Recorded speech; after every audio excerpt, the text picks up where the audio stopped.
Hey everyone, and welcome back to another episode of Mike's Mini Motors. So in today's episode, we're getting back to the trike again. It's been a little while since I worked on this, but I want to drive it. I want to test it. I've got it running and stuff, but with this wiring harness the way it is, there's no way I can take it on the road right now. So first things first, I'm going to clean up the wiring harness, at least so that it's not dangling and on the front tire. And then I'm going to actually swap out the carburetor for another one I had off my spare GY6, because the one that's on here, somebody ripped the choke off and it's just got a makeshift cap on it. It leaks gas and fuel. So I'm going to swap that out and get the wiring harness done, and then we should be able to drive this thing.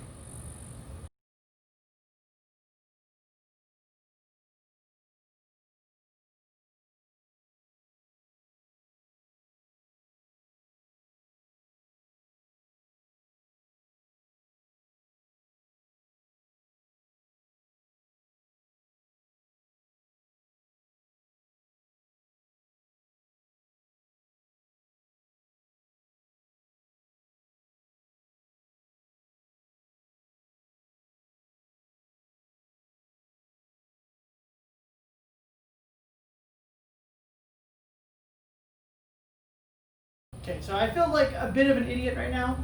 I've actually cleaned up this wiring harness twice now. So the first time I did it, I wanted to make sure that it would still start before taking it off here, and sure enough, it didn't start. So I started digging into it. I didn't have spark at the plug, so I changed my coil, changed my CDI, started digging into it, only to realize that this switch here with no labels on it at all is another kill switch, but it's a latching kill switch. So you push it to one side and it stays pressed, push it the other way to release it. So I went through all that work for nothing just to hit the switch, but cleaned it back up again just so I can test drive it, and yeah, I'm about to lower the lift and we'll take her out for a test drive.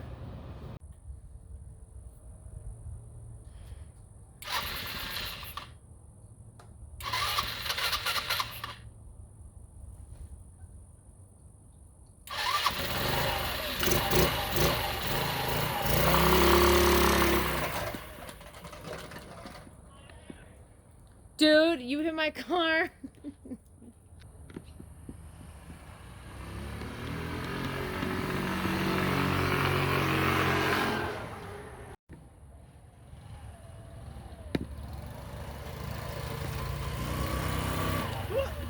This thing is squirrely. Alright, so as you can see, this thing is drivable now. So that was fun. A little bit scary with how squirrely it is. We'll have to see what we can do to stabilize it a bit. Luckily, the woman I'm building this for grew up riding three-wheelers, kind of a backwards configuration from this, but so she's used to the tippiness and having to stabilize them. So she liked it. She actually really enjoyed it. So yeah, so it's going to sit here for a little bit for now. I got you can see the kickstart parts down there next to the engine. That'll be the next thing to go in. And then I'll actually wire up tail light, blinkers, and probably swap out the brake lever on the front brakes. And yeah, we're going to custom build our seat for it. We actually bought the fabric for it today. And this is some pretty crazy stuff. See if the light will show it off. It's like a white and silver or chrome alligator skin. So that'll be pretty unique. It should be pretty fun to see though.